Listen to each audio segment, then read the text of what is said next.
التغابن۔ شروع اللہ کے نام سے جو بڑا مہربان نہایت رحم والا ہے۔ اللہ کی تسبیح کر رہی ہے ہر چیز جو آسمانوں میں ہے اور ہر چیز جو زمین میں ہے، اسی کی بادشاہی ہے اور اسی کے لیے تعریف ہے، اور وہ ہر چیز پر قادر ہے۔ وہی ہے جس نے تم کو پیدا کیا، پھر تم میں سے کوئی منکر ہے اور کوئی مومن، اور اللہ دیکھ رہا ہے جو کچھ تم کرتے ہو۔ اس نے آسمانوں اور زمین کو ٹھیک طور پر پیدا کیا، اور اس نے تمہاری صورت بنائی تو نہایت اچھی صورت بنائی، اور اسی کی طرف ہے لوٹنا۔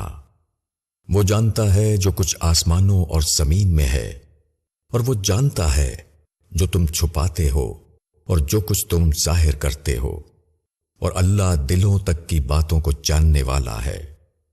کیا تم کو ان لوگوں کی خبر نہیں پہنچی جنہوں نے اس سے پہلے انکار کیا، پھر انہوں نے اپنے کیے کا وبال چکھا، اور ان کے لیے ایک دردناک عذاب ہے۔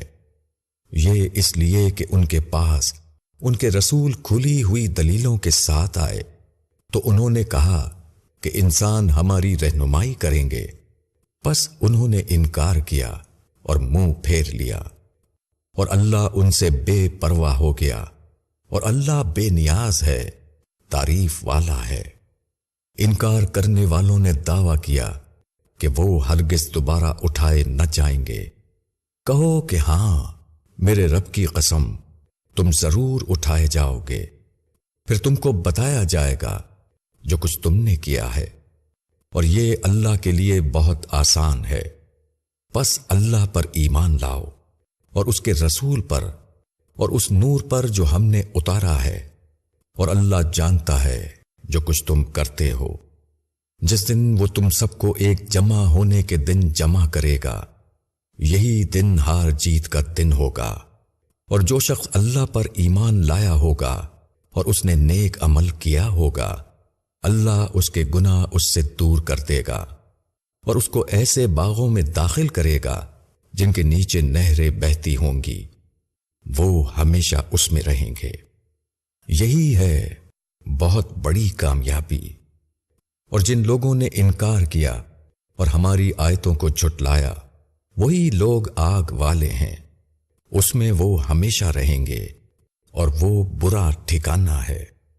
جو مصیبت بھی آتی ہے اللہ کے اذن سے آتی ہے، اور جو شخص اللہ پر ایمان رکھتا ہے اللہ اس کے دل کو راہ دکھاتا ہے، اور اللہ ہر چیز کو جاننے والا ہے۔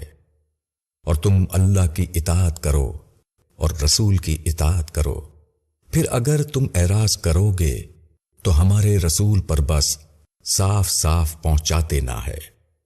اللہ، اس کے سوا کوئی الہ نہیں، اور ایمان لانے والوں کو اللہ ہی پر بھروسہ رکھنا چاہیے۔ اے ایمان والوں، تمہاری بعض بیویاں اور بعض اولاد تمہارے دشمن ہیں، پس تم ان سے ہوشیار رہو، اور اگر تم معاف کر دو اور درگزر کرو اور بخش دو تو اللہ بخشنے والا، رحم کرنے والا ہے۔ تمہارے مال اور تمہاری اولاد آزمائش کی چیز ہیں، اور اللہ کے پاس بہت بڑا اجر ہے۔ پس تم اللہ سے ڈرو جہاں تک ہو سکے، اور سنو اور مانو اور خرچ کرو، یہ تمہارے لیے بہتر ہے۔ اور جو شخص دل کی تنگی سے محفوظ رہا تو ایسے ہی لوگ فلاح پانے والے ہیں۔ اگر تم اللہ کو اچھا قرض دو گے تو وہ اس کو تمہارے لیے کئی گنا بڑھا دے گا اور تم کو بخش دے گا، اور اللہ قدرداں ہے، بردبار ہے، غائب اور حاضر کو جاننے والا ہے، زبردست ہے، حکیم ہے۔